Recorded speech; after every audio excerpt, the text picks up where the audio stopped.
Ladies and gentlemen, welcome to Free Game, episode 29. A lot to get into today. A lot of stuff's happened over the week. We got J. Cole dropped. He dropped Clouds. We're going to get into that. Drake canceled his Australian tour that was sold out and that people knew about last year. Very interesting. Don't know why he would do it, but we're going to get into it. Drake is also mentioning the Super Bowl halftime performance in his lawsuit, according to his lawyers. And we'll get into some basketball at the end, a little Warriors-Lakers, go over that. But before we do anything, make sure you hit the like button, hit the subscribe button. I will have the Cash App up here if you guys would like to donate. You know, I do this solo dolo. I got a 9 to 5. Anything will help. If not, it's cool. You know, I appreciate it, but podcasters know it's tough out here when you're doing it by yourself. So if you guys would like to donate, it'll be up there in the Cash App, and I greatly appreciate each and every one of you. So let's get into it. First, J. Cole, okay? And another thing, I'm going to start playing music in the intro on the audio version of the podcast, so it'll kind of lead into what we're talking about, or if I just like a song.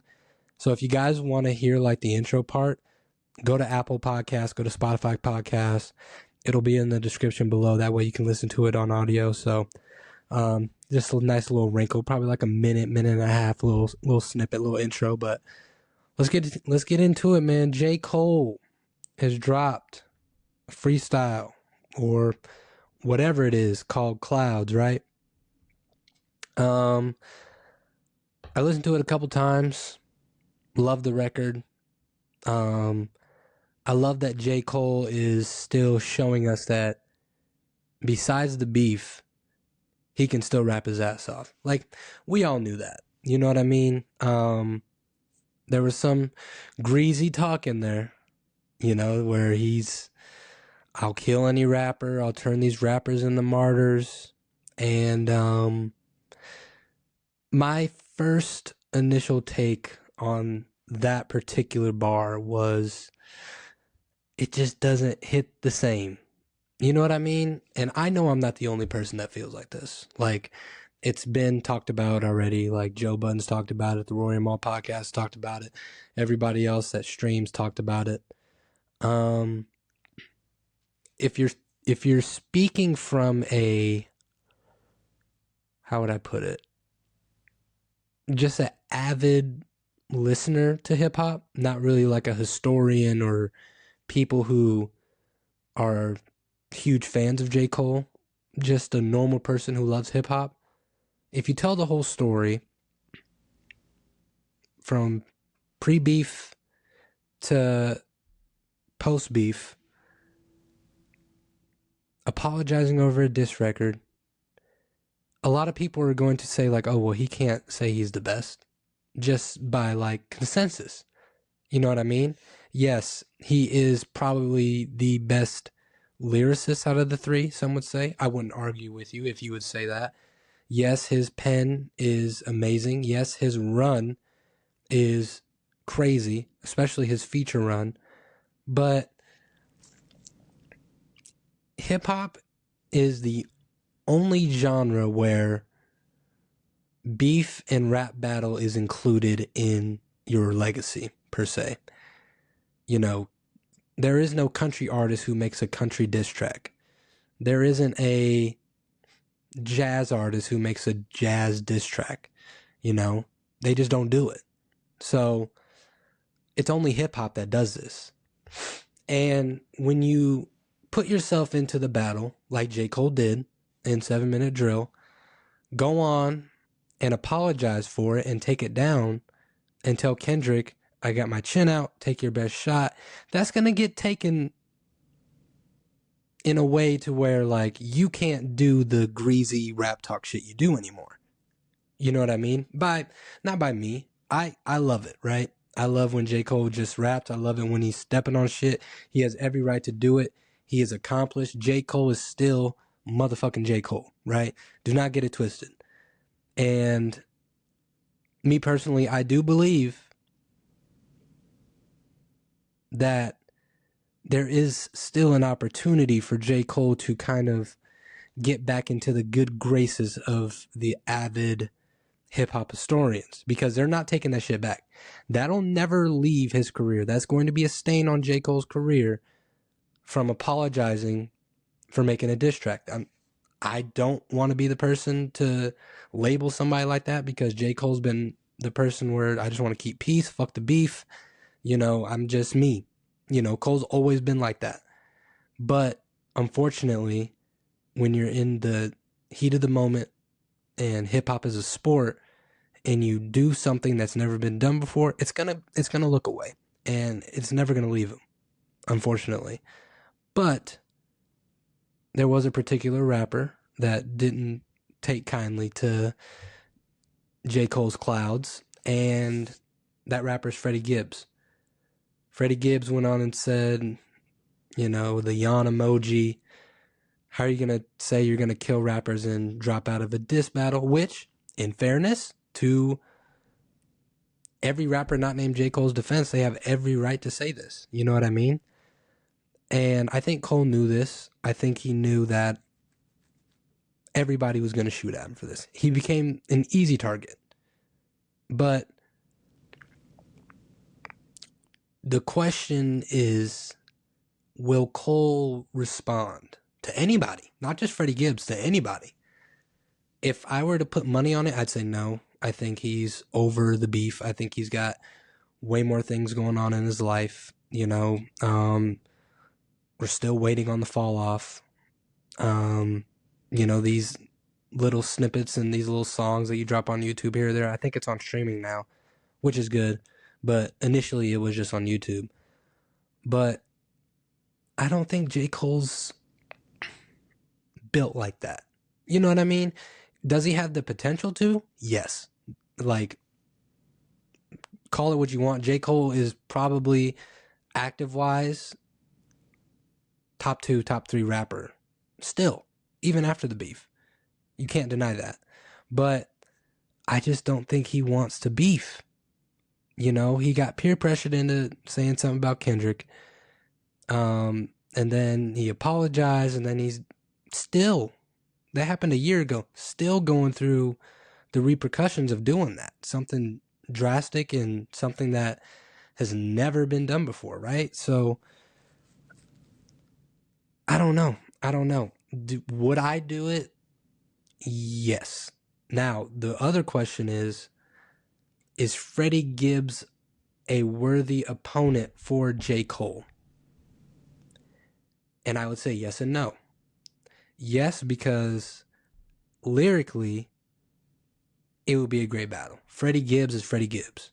But I'd say no, because when you look at the top 3, Kendrick, Drake, J. Cole, from 3 to 4 is a pretty sizable gap, unfortunately. So, if you're Cole, right, you would have to take on number 4. You're not going to touch Kendrick, and you're in good graces with Drake again, which is fine. It's cool. But anything under 4 or 5, it wouldn't be worth shooting at. And I don't think Freddie Gibbs is at 4th or 5th when it comes to the top 5 rappers right now. Now, people may be fans of Freddie Gibbs. I think Freddie Gibbs is amazing. I put him up there with Benny the Butcher as far as lyricist, as far as style. He's a killer, right? There's no doubt about it. He is a killer on the mic. But when you're talking about notoriety, it's very important in rap battles, because here's what's going to happen. Let's say J. Cole does go at Freddie Gibbs and wins, right? The narrative is going to be, oh, you're going to shoot at somebody smaller than you. Freddie Gibbs isn't at your level. Fight somebody at your level. You duck Kendrick, you duck the top rapper, so now you're just going to fight people that are under you. That's lame. That's what the narrative is going to be, unfortunately. I don't want it to be that, because I'm here for the music. If there is a beef, I'm here for the beef at whatever level it is. I don't care. If Freddie Gibbs drops a diss to J. Cole, I'm going to react to it. If J. Cole and Freddie Gibbs go back and forth, I'm here for it. You know what I mean? Because at the end of the day, I'm still wanting to see how J. Cole would be in these pressure situations. How is he going to take a hit instead of delivering a hit? And has he learned from the rap battle with Kendrick and Drake? You know what I mean? Rap battles don't always have to be about who's got the most dirt. You know, it doesn't have to be that. Kendrick and Drake, the reason why that happened is they really fucking hate each other, you know, and they were down to get dirty. And you see the repercussions, which we'll talk about later, of what will happen if you get down and dirty in a rap beef. You know, all three of these rappers, I said this when the beef started, you're never going to look at one or two of these guys the same again. And unfortunately, it's J. Cole and Drake.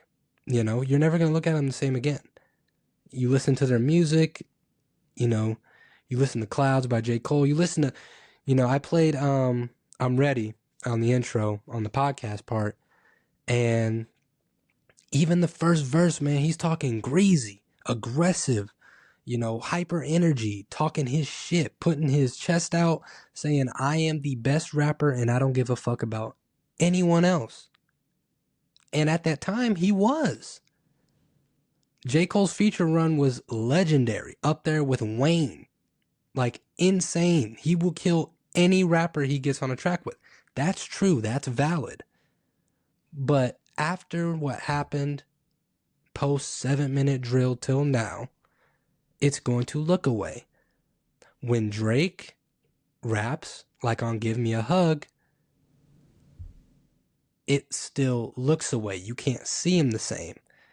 You can see him the same on R&B because he's good at it. You know what I mean? That's one thing that Drake fans and people who listen to Drake respect him for, is the R&B portion of it. Solid album. It's getting better over time. I'm not going to lie. You know, I enjoy it. But the thing with J. Cole is, if I was like his advisor, right? Let's say I was like a J. Cole general manager. Depending on where you want your legacy to go, you got to shoot at somebody. You got to go at somebody. You got to get a win. Just get one win to get back at base level. Because you're under base level. Kendrick and Drake are still up top because they went through with the battle. They did the dirty shit. Say what you want. Win, lose, or draw. Drake and Kendrick are still at the top. There's no question about it. J. Cole, for him to get back in the good graces, has to get back at base level. And how do you do that? You win a rap battle. Not with Freddie Gibbs. Unfortunately. I'm sorry. Now, the question is, well, if not Freddie Gibbs, then who? And that's a great question. I wish I would have wrote these down. On the top of my head, it would have to be a legacy act that is still active, semi-active.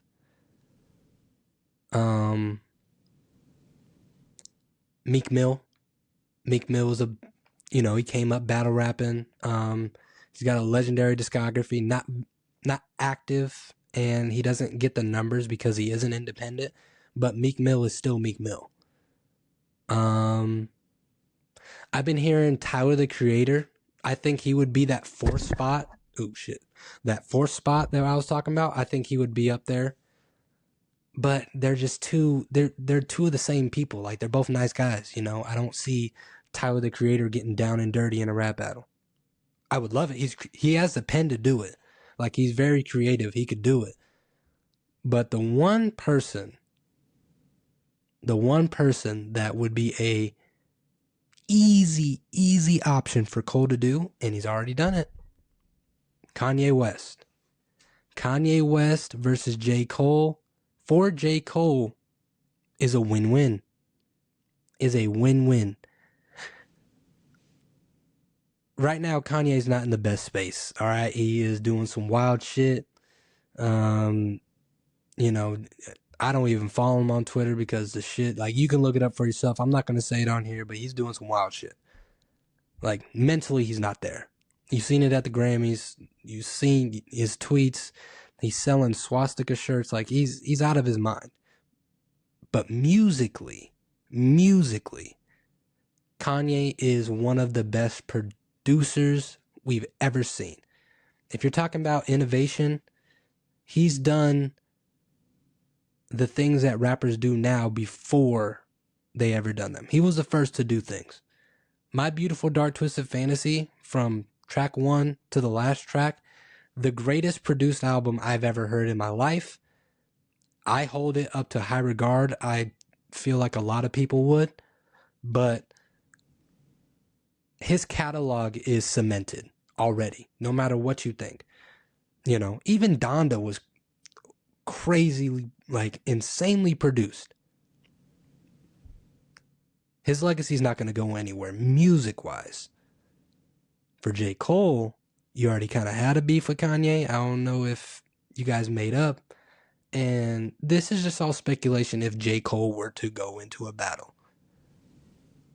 I think it's an easy dub. I think it's an easy dub for Cole. People already hate Kanye. People would love you for dissing Kanye. And if they decide you as the winner, you're back at base level. You knocked out a worthy opponent, in my opinion. As far as legacy goes, I would do it. I would do it in a heartbeat, and I would love to see it. Simply because I just want to see Cole put all his focus on the one thing. It seems like he's got a lot. Jesus Christ, what is that? I don't know why my YouTube thing's doing that in my video, but I gotta figure out how to take that out. I did not want that. But like I was saying, I think Cole has a lot on his plate, from the fall off to, you know, his podcast, his blog, like whatever he's doing outside, just living life, trying to be normal, trying to avoid this beef as much as he possibly can. And, you know, I think personally, if he goes after Kanye, I think he will get back into the good graces of people, just at base level. You know, because I think Cole fans are probably the best fan base, because they just want to do whatever Cole does, and that's it. Drake's fan base and Kendrick's fan base, they want blood. They want their artist to go at the other artist as hard as they can. No, you are not stopping. We need the beef to continue. Like toxic fan bases. But Cole's fan base is like, whatever Cole gives, we love. We'll support Cole. You know, by far the best fan base out of this whole beef. So, J. Cole, if I were you, pick a fight with Kanye. All right. Let's go on to the next topic here. According to New York Times, Drake postpones 4 Australia and New Zealand tour dates. Dates for Brisbane, Sydney, and Auckland were postponed for a scheduling conflict. Representatives for the rapper said the tour coincided with the release of his latest album. Okay. I got a few questions. Just a few. I wonder, I don't know if it says how many actual dates it is, like how many concerts were left. Okay, here it says, but Drake canceled a March 4th show in Brisbane, a March 7th show in Sydney, and 2 shows mid-March. So 1, 2, 4. So I'm guessing he canceled the last 4 shows. I may be wrong, but that's what I'm reading here by New York Times. Okay, so let's get back to what I was going to say. A few questions would be, you already knew what dates you had last year when you booked this tour. I Need a Max Win tour. Okay? I don't think I've ever seen anybody cancel a sold out tour. Now, I've been hearing some rumors about people who know people in Australia who, you know, were going to these concerts, and they were saying a couple weeks before tickets were available, but you know, the videos I see, they look sold out. It looks like a vibe. It looks popping. I don't understand why he would cancel it. I have one theory though on why Drake canceled his tour. I wonder if this tour and the album was to finish whatever he owed on his contract with UMG. And he may have reached that number with 4 or however many shows left and just dipped. I don't think I've, you know, because I've been trying to pay attention and research and listen to other people's thoughts on it, and I haven't heard anyone say what I just said, but the way he's been moving now, and another thing is, I don't know if this was to owe UMG or if UMG has a percentage of his tours, you know, because this is also with stake too. But you say, you know, you haven't been in Australia in 8 years and you're never going to do it again, and then you dip because of scheduling conflict. That's interesting because you knew about these dates. I don't know. If that theory is correct, that would make the most sense in my opinion, or he's just, God forbid, like an emergency happened and he just had to leave. You know, I hope that didn't happen. But if it wasn't an emergency, the one thing that would make sense is, there's your money. I don't need to do this anymore. I'm on my independent shit now. You know? But I don't know. It just looks odd. It kind of defeats the purpose of going over there for people who want to see you, that, you know, hired babysitters, canceled all their plans to go see their favorite artist in a place where he hasn't been for 8 years. Because granted, this isn't just like any typical rapper that, you know, comes in local. This is a worldwide superstar in Drake. And you cancel a whole tour because of scheduling conflict that you signed off on. Because if you get the dates, you have to sign off on them, right? I don't know. I just find that very odd and almost distasteful, you know, for people who work their ass off to, you know, go see you. And they're going to refund the tickets, but that's not the point. They want to see their favorite artist perform live, especially after he got his head kicked in. They want to see you live. So I don't understand why this would be the route to go. If you're contractually obligated to do these dates, finish your contract. You know, like LeBron, he finishes his contract no matter what. He's never opted out of a contract. He's never proposed a trade mid-season. He's finished his contract and he's always left through free agency. Finish your contract, man. Finish the dates. And plus, I don't know if you want to come back right now. Especially after the next topic that I'm going to talk about, which is right now, according to, this is an article from Hip Hop DX, Drake's lawyers in UMG defamation suit mention Kendrick Lamar's Super Bowl halftime show. Nigga. Like, the best thing to do in this situation, right, is to just, like, if I was in Drake's shoes, the best thing I would do is to just let this motherfucker have his moment. Let him ride off on his high horse. I would be quiet for a long time. I had a conversation a few weeks ago with my boy Rashawn, and what he said made the most sense to me, and I think it's a great tactic. He said if Drake was quiet, didn't drop any music, didn't go on the internet for 8 months to a year, the music industry would drastically change. Drastically change. And I agreed with him. I think that would be a great tactic. I think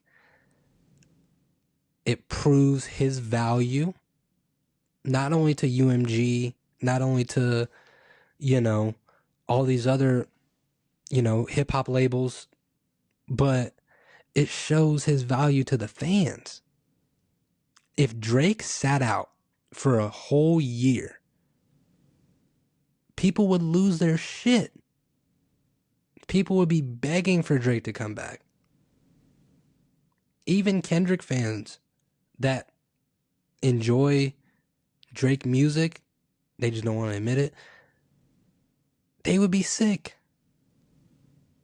They would be sick, because the moves that he's making is just, it's like a snowball effect, man. You sue for Spotify for juicing up Not Like Us. You mention reactors by name, saying they were paid to over-exaggerate when Not Like Us came out. Okay? And there's so much other things that I don't even want to get into, because that's just we've all heard it before. But this right here is just another reason why, when you're talking that rappity rap shit, that, cockamania, I'm the best rapper alive shit, they're going to bring this up. And there's nothing you can say about it. Nothing. Kendrick's been quiet this whole fucking time. He's done 2 interviews, and that was because he had to do it for the Super Bowl. He hasn't dropped that new song yet, that Bodies that he performed in the Super Bowl. He hasn't dropped a deluxe. He's about to go on tour, a stadium tour, I might add, for GNX with SZA. He's fucking quiet as a church mouse pissing on cotton. He's so quiet. Because, yeah, he doesn't need to say anything, but Kendrick's always been quiet. But this right here, man, this just shows you how much it's affecting Drake. I've never seen this before in my life. Let alone now you're going to sue or mention Kendrick Lamar's Super Bowl halftime show in the defamation lawsuit. Here's what that does.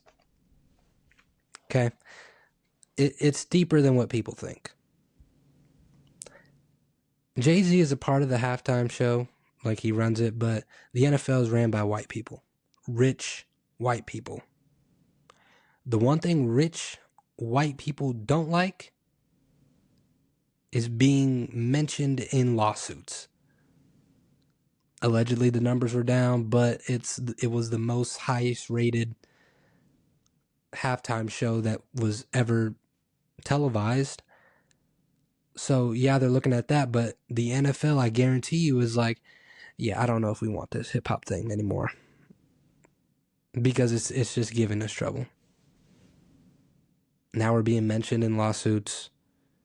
Yeah, I don't know if we'll do hip hop at a halftime show anymore. That's probably what's gonna happen. And you can kiss a Drake Super Bowl halftime show goodbye.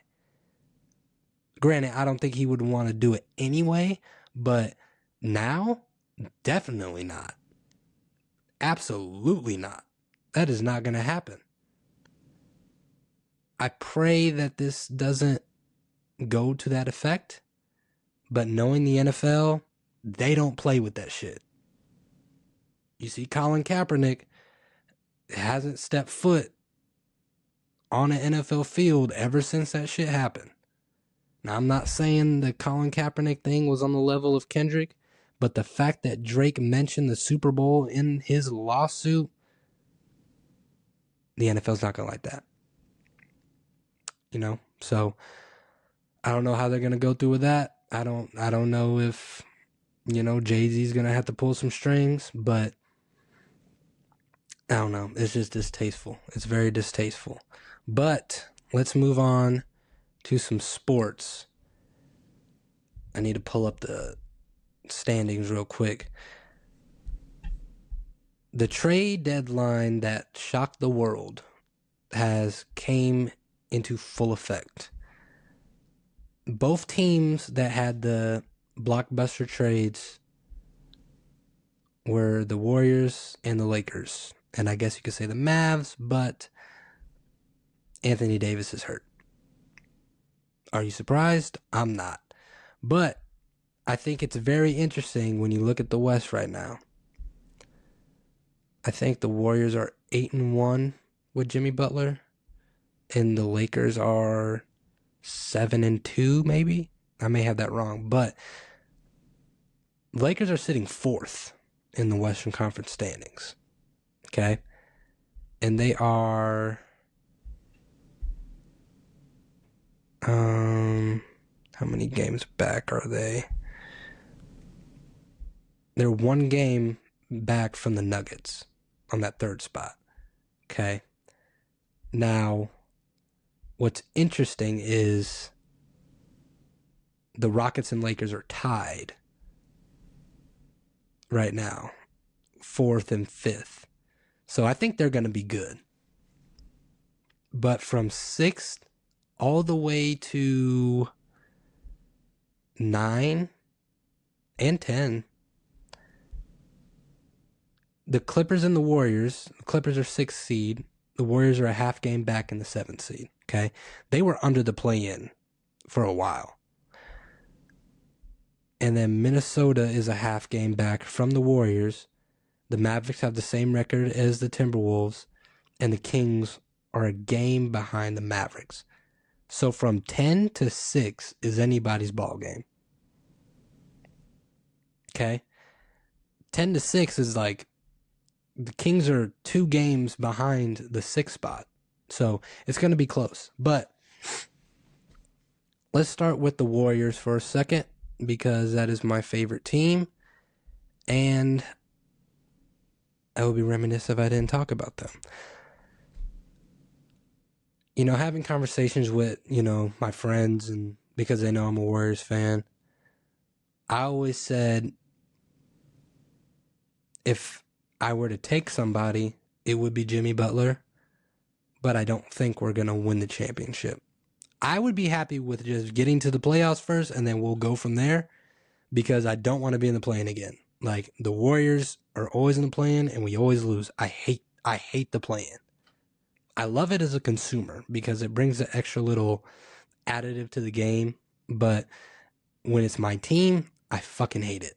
I fucking hate it with all my heart. But it looks like, the 6th seed is very reachable. I always said Jimmy Butler would make a perfect fit for the Warriors. We have shooters. We don't need another small forward shooting guard, but he gives you defense, he gives you post presence, and he gives you energy. Those 3 things are what the Warriors needed. And as you've seen, it's given us life, right? Steph Curry last night dropped 56 points, 12 threes. My God. It's just, now I think Jimmy had like 5, but having Jimmy and Draymond on the same team for that defensive, additive to it, it's amazing to see. Now, I still think we're a big away.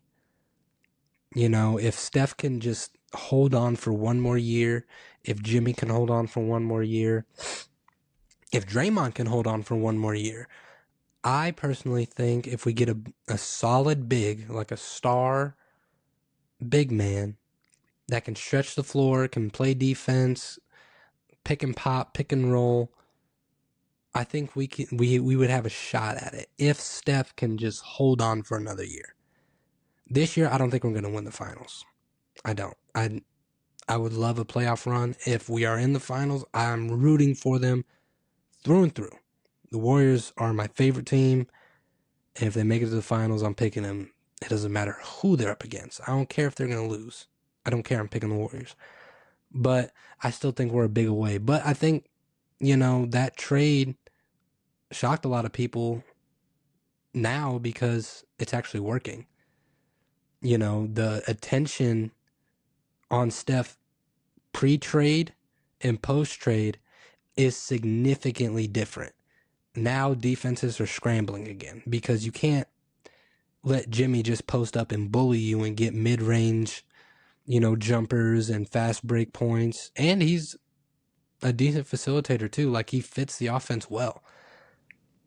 So it just frees up Steph. And a Steph that is freed up is fucking dangerous, as you've seen last night against the Magic. But that's the Warriors and the Lakers. For those of you that said that Luka and LeBron would never work, you guys are sadly mistaken. Sadly mistaken. This is going to work. Okay? They're a big away as well, but I wouldn't be surprised if they come out of the West, man. I'm sorry. I am not a Laker fan either. I hate LeBron. I hate him. I'm a Warriors fan, so I hate LeBron. He gives me nightmares.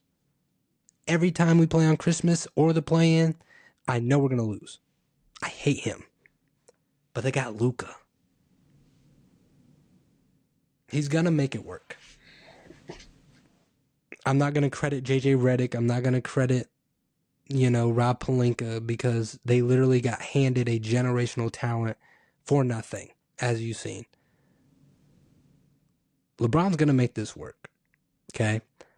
And the way they play off of each other, it just shows, they're going to be dangerous postseason because that's when Luka really turns up. I mean, you can see now, like, he looks healthy. He doesn't look fat. That anticipated game against his former team, the Mavs, he had a smooth triple-double, 19 and some change. So smooth, something light. But I wonder if they go to Dallas anymore. Let me check. Because if they go to Dallas, that's the game that I would pay attention to. Let me see. No. Let me look here. Get out of here, ad. But yeah, they're going to be dangerous, man. And I think they're another big away from being, certified if LeBron can stay healthy as well. So April 9th, mark it on your calendar, 7:30 on ESPN. The Lakers will be at Dallas, their third to last game of the season. So it's going to be a tight, if these standings stay close to where they have been, it's going to be an important game. So Luka's going to be playing. They're not going to be resting their players. I don't think. I hope not. But I don't know. We'll see. But for those of you that said this will never work, you're wrong. This is going to work. I think they're going to make a solid, deep playoff run. If they get matched up with OKC, I don't like OKC's chances. I think the only team that is worthy of beating them is the Nuggets. The Lakers beat the Nuggets, but it's February. It's so fucking early.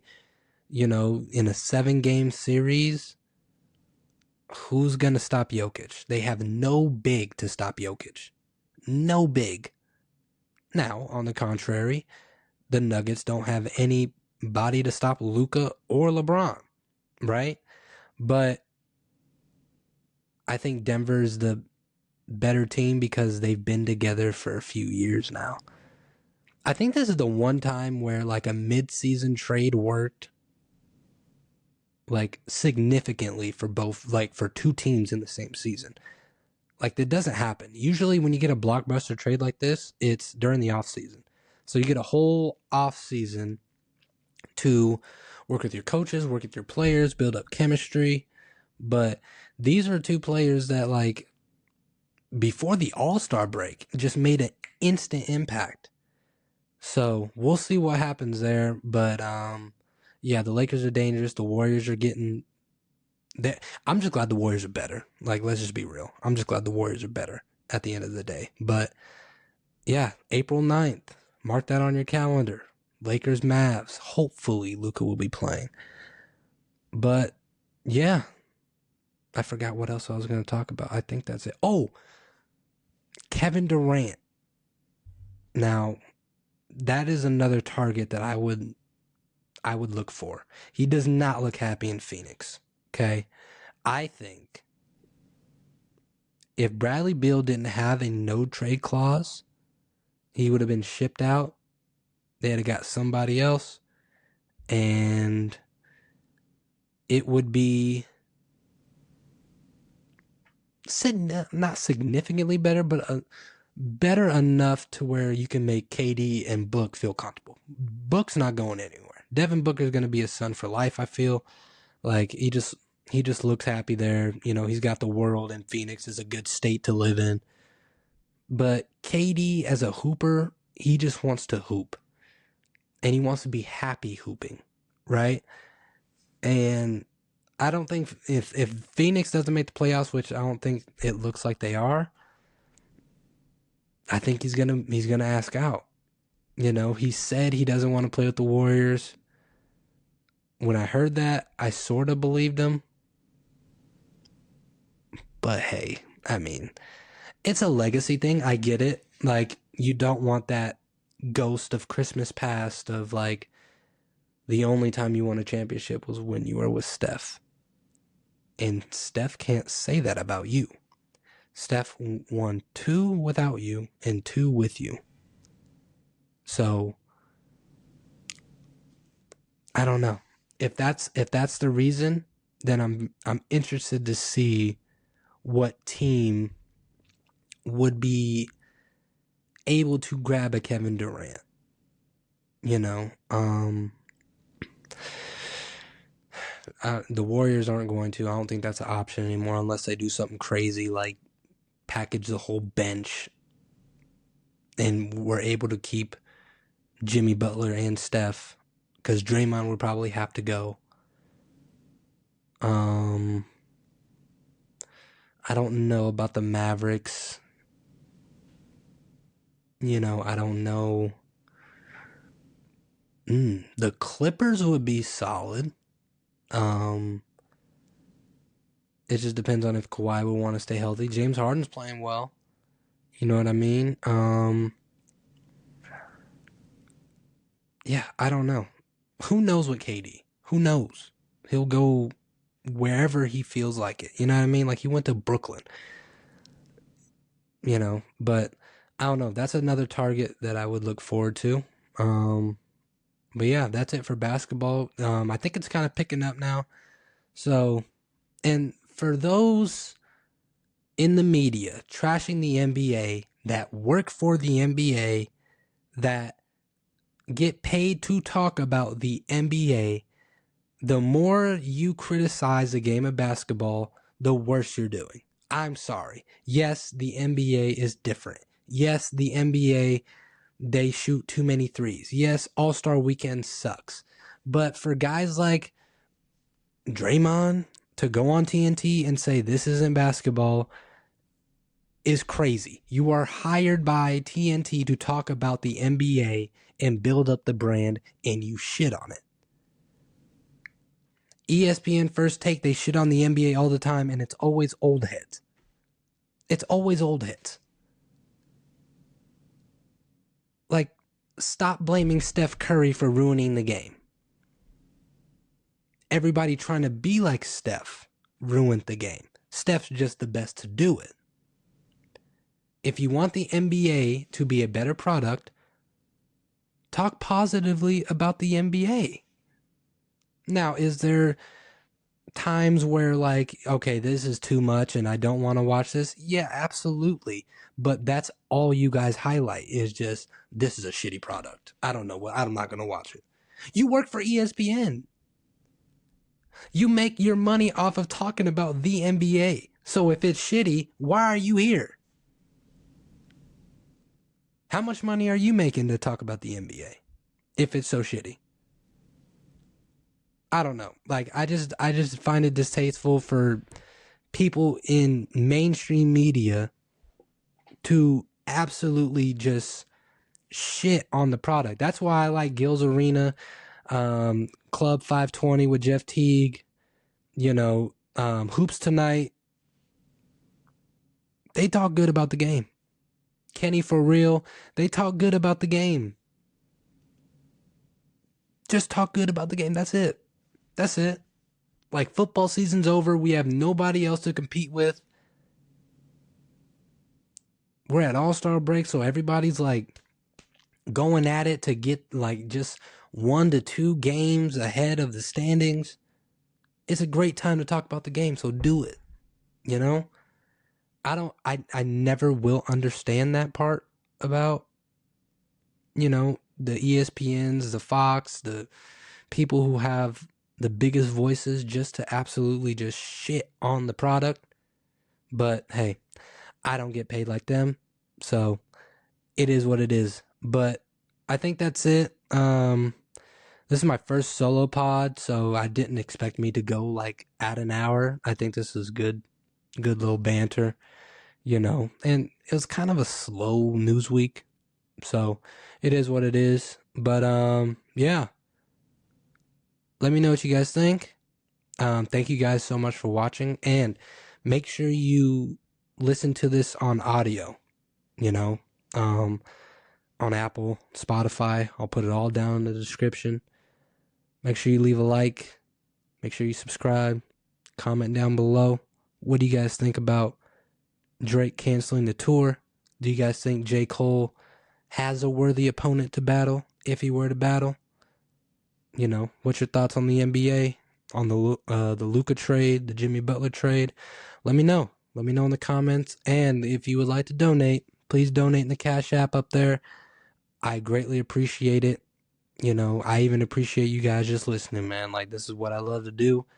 I'm gonna be kicking it dolo for a while, so we're just gonna be having fun. But if you guys enjoy it, let me know. Thank you so much, and I'm out.